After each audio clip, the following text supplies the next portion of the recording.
अस्सलाम वालेकुम रहमतुल्लाहि व बरकातहू। क्या हाल है दोस्तों?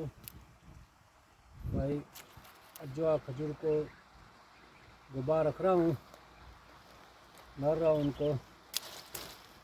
अजवा खजूर बहुत मुक़द्दस है, बहुत अहमियत है, क्योंकि ये नबी पाक की है खजूर। तो कैमरा मैंने इधर आओ भाई, ये दिखा, इधर से घूम के आ जाओ।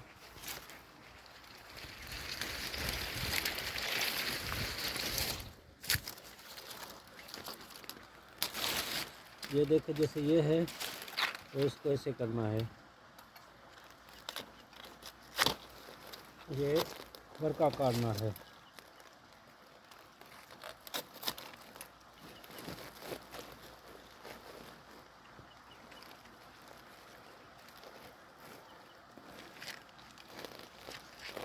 ये इसको बीच में देना है।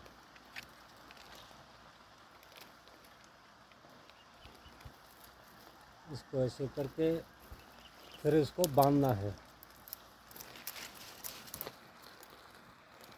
ऐसे करके बांधना है। ये अजवा खजूर है, बहुत मुक़द्दस है, नबी पाक के हाथों की है माशाअल्लाह। ऐसे गुबार दिया जाता है।